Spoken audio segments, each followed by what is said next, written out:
Hi guys, it's Nicole and welcome back to my channel, and welcome to anybody that is new, especially with this hop that Janet is hosting. Now, I chose to pick a sketch from the Allison Davis 6x6 Volume 1 class.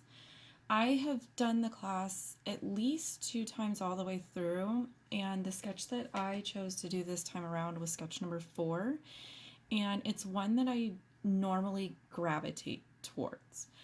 One of the things that I do like about it is if I'm feeling lazy, I don't have to cut any of the paper down really. The way that this sketch is shown is using full size 6x6 papers across the top. I am going to make a small modification with the sketch this time around, in that I'm going to cut off about 3/4 of an inch from these papers and actually shift them below my photos. So if you have the class and you're looking at the sketch, or if you're even trying to picture the sketch in your mind, it's basically, 6x6 papers across the top, and then you're filling in the bottom with 6-inch tall photos, whether that be a bunch of 4x6 photos, or if you have made small collages onto a 4x6 print, anything kind of with that frame of mind. I decided to go ahead and, like I said, I'm cutting off 3/4 of an inch from the papers.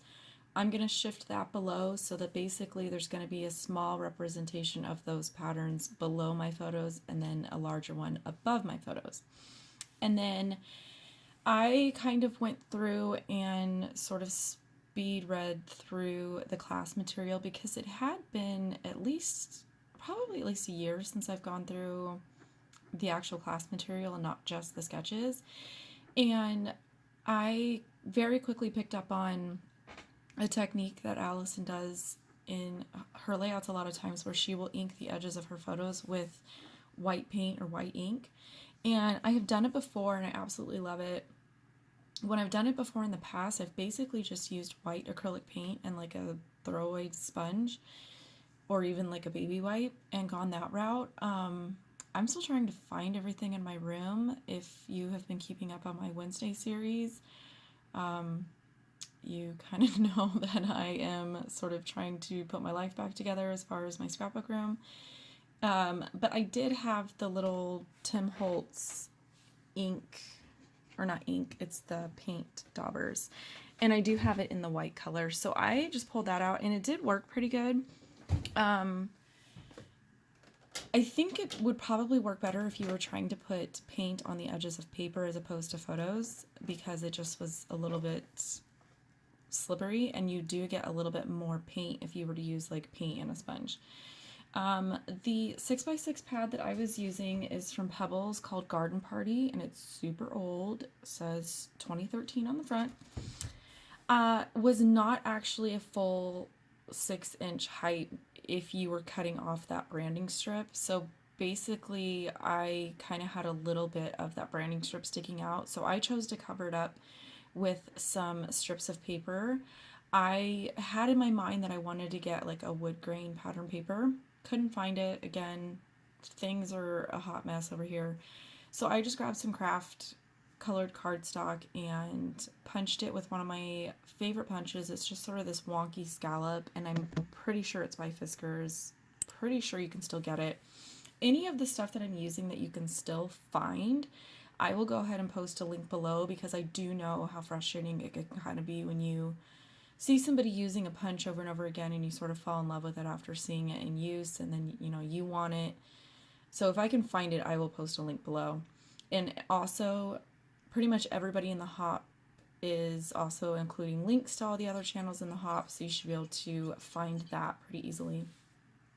I went ahead and typed my journaling, printed it on another sheet of 6x6 pattern paper. It was from a different collection, and I can't think of where I pulled it from right now.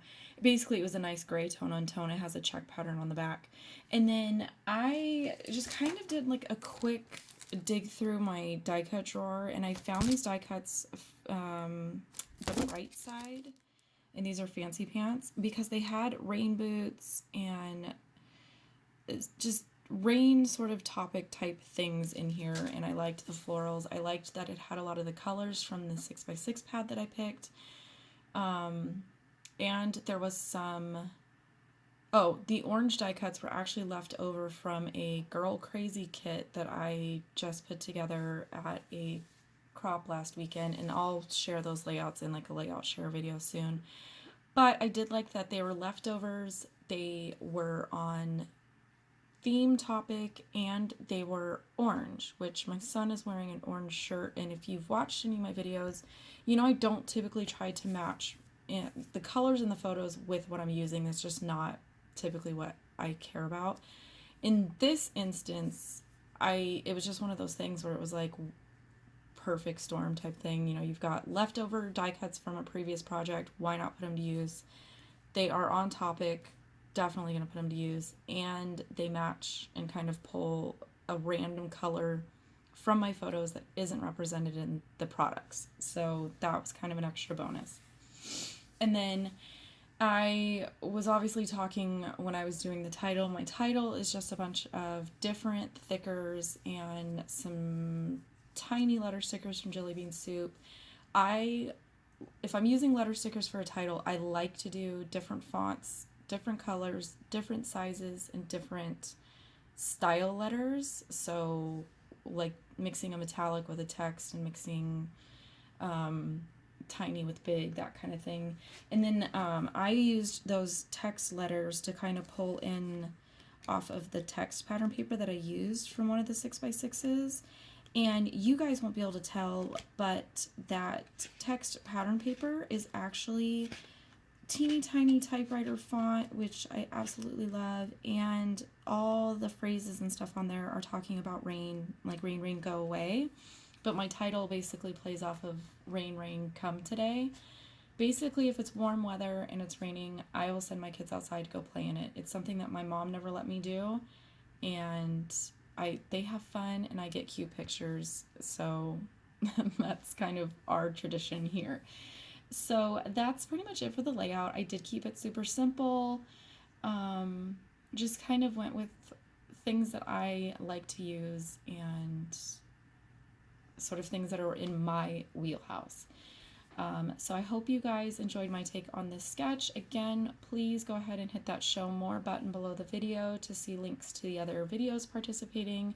And like I said, if you're looking for any particular product that I used, if you can still get it, because again, I do like to shop my stash and use older supplies. So as always, I thank you for stopping by. I thank you for watching, and I will catch you guys next time.